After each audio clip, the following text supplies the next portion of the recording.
வேலூர் மேற்கு மாவட்ட மனிதநேய மக்கள் கட்சியின் மாவட்ட செயலாளருமான அருமையான VR நசீர் அகமது அவர்களை கண்டன உரையாற்ற அழைக்கின்றேன்.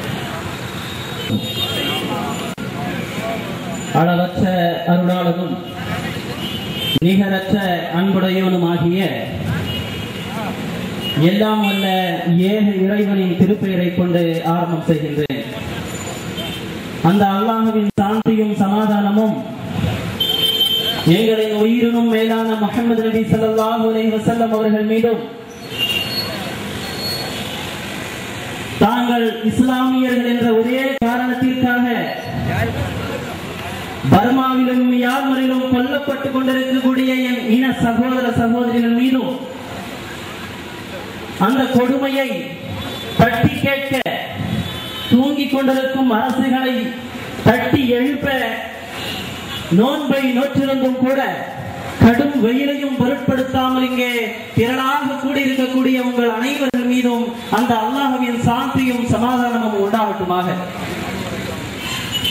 அன்பிற்கினிய அல்லாஹ்வின் நல்லடியார்களே, நபிகள் நாயகம் ஸல்லல்லாஹு அலைஹி வஸல்லம் அவர்கள் கூறினார்கள், ஒரு முஸ்லிம் இன்னொரு முஸ்லிமிற்கு ஒரு உடலை போன்றவன் ஆவான் என்றார்கள்.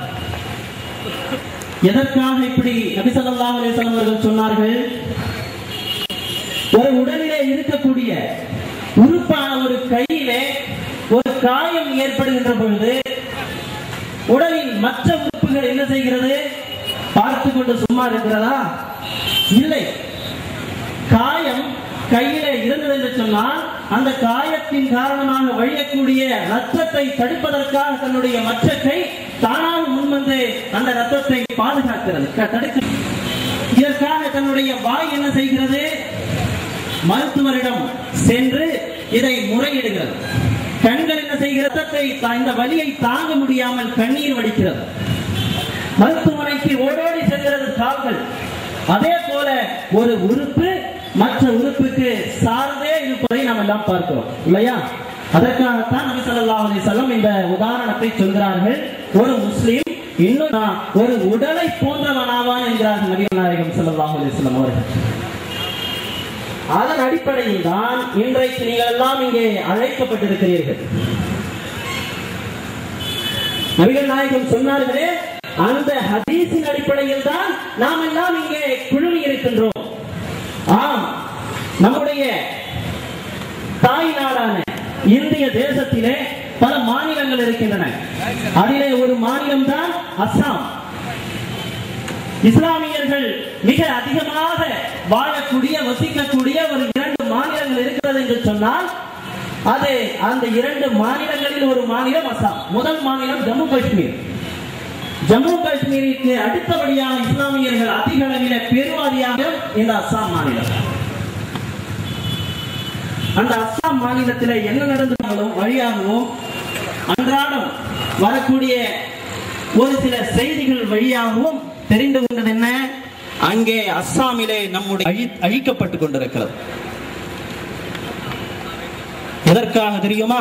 காரணம் வைக்கிறார்கள். இஸ்லாமியர்களை அழிப்பதற்காக ஒரு காரணத்தை சொல்கிறார்கள். என்னவென்று சொன்னால், அங்கே இருக்கக்கூடிய இஸ்லாமியர்கள் எல்லாம் பங்களாதேஷில் இருந்து வந்த அகதிகள் என்று சொல்கிறார்கள். அஸ்ஸாமை வந்தவர்கள் ஆக்கிரமிப்பு செய்து விட்டார்கள் என்று சொல்கிறார்கள். காரணம் சொல்கிறார்கள். இப்படியே போனால் இந்த அஸ்ஸாம் இஸ்லாமிய மாநிலமாக மாறிவிடும். எனவே இந்த முஸ்லிம்களை இங்கே வாழ விடக்கூடாது என்பதற்காக அங்கிருந்து இஸ்லாமியர்களை கருவறுத்துக் கொண்டிருக்கிறார்கள். அங்கிருந்து நாடு கடத்திக் கொண்டிருக்கிறார்கள். எத்தனை இஸ்லாமியர்கள் தெரியுமா? இதுவரைக்கும் ஆதாரபூர்வமாக வரக்கூடிய செய்தி, சுமார் 100க்கும் மேற்பட்ட இஸ்லாமியர்கள் அங்கே கொல்லப்பட்டிருக்கிறார்கள். 4 லட்சம் இஸ்லாமியர்கள் அங்கே அகதிகளாக்கப்பட்டிருக்கிறார்கள். அவர்களுடைய வீடுகளை இழந்து, அவர்களுடைய உடைமைகளை இழந்து, அடுத்த வேளைக்கு உணவு கூட இல்லாமல் 4 லட்சம் அப்பாவி இஸ்லாமியர்கள் தாங்கள் இஸ்லாமியர்கள் என்ற ஒரே ஒரு காரணத்திற்காக அங்கே தவித்துக் கொண்டிருக்க அகதி முகாம்களிலே, சொந்த நாட்டிலே அகதிகளாக கூடிய ஒரு கேவலம் இந்த இந்தியாவில் தவிர வேறு எங்காவது நடக்கும்? அன்பிற்கினிய சகோதரர்களே, அஸ்ஸாமிலே 4 லட்சம் இஸ்லாமியர்கள், பெண்கள், குழந்தைகள் என 4 லட்சம் இஸ்லாமியர்கள் இங்கே அகதிகளாக்கப்பட்டிருக்கிறார்கள். தட்டி கேட்பதற்கு ஒரே ஒரு ஆட்கள் இருக்கிறார்களா இந்த இந்திய தேசத்திலே? இந்த கொடுமையை தட்டி கேட்க ஏதாவது ஒரு அரசியல்வாதி இருக்கிறாரா இந்த உலகத்தில்? இந்த கேட்க ஆளுங்கள் எந்த அளவுக்கு என்று சொன்னால், அங்கே ஒரு இனம், போடோ இனம், போடோ இனத்தை சேர்ந்தவர்கள் தான் நம்முடைய இஸ்லாமிய சகோதரர்களை அழித்துக் கொண்டிருக்கிறார்கள். அந்த போடோ இனம் எப்படிப்பட்டவர்கள் தெரியுமா? அடுத்த வேளை உணவுக்கு வக்கில்லாத பரதேசிகள் தான் அவர்கள். அடுத்த வேளை உணவுக்கு கூட கதி இல்லாத ஒரு கூட்டம் அந்த போடோ இன கூட்டம். அங்கே சிறுபான்மையினர் தான் அவர்களும். இஸ்லாமியர்கள் எப்படி அங்கே சிறுபான்மை இனமோ அதே போன்ற ஒரு இனம் தான் அந்த போடோ இனமும். அவர்கள் இஸ்லாமியர்களை துரத்தி கொண்டிருக்கிறார்கள், விரட்டி கொண்டிருக்கிறார்கள் என்று சொன்னால் அவர்களுக்கு எப்படி இந்த அளவுக்கு சக்தி வந்தது? அடுத்த வேளைக்கு உணவுக்கு கூட வழி இல்லாதவர்கள் எப்படி இன்றைக்கு ஆயுதங்களை தாங்கி களத்திலே நம்முடைய இஸ்லாமிய சொந்தங்களுடைய நெஞ்சுகளிலே அவர்கள் ஆயுதத்தை குத்திக் கொண்டிருக்கிறார்கள் என்றால் தெளிவாக தெரிகிறது அவர்களுக்கு பின்னால் சங்கு பரிவார பயங்கரவாதிகள் இருக்கிறார்கள் என்று சொல்லி. ஆம், ஒரு கிராமத்திற்கு செல்வார்களாம் இஸ்லாமியர்கள் மிகுதியாக இருக்கக்கூடிய ஒரு கிராமத்திற்கு அவர்கள் போடோ இனத்தை சேர்ந்தவர்கள் செல்வார்களாம்.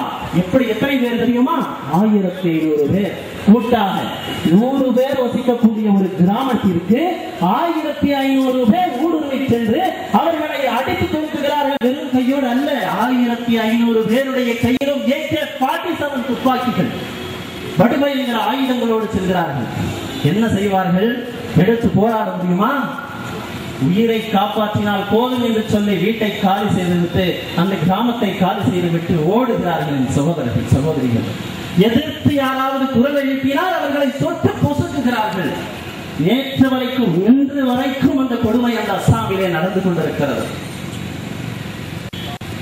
உலகத்தின் மிகப்பெரிய ஜனநாயக தேசம் இந்த இந்திய தேசம் என்று மாற்றிக் கொள்ளும் இந்திய அரசே, மத்திய அரசே, அங்கே நடக்கக்கூடிய அநியாயத்தை தடுக்க உனக்கு துப்பில்லாமல் போனது ஏன் என்று இங்கே மனித உரிமை ஆர்வலர்கள் கேள்வி கேட்டுக் கொண்டிருக்கிறார்.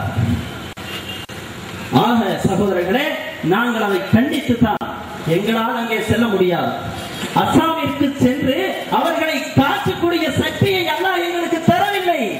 அப்படி ஒரு கால் தந்திருந்தால் நாங்கள் இங்கே கூட்டம் போட மாட்டோம். எங்களுடைய படை அஸ்ஸாமை நோக்கி செல்லும்.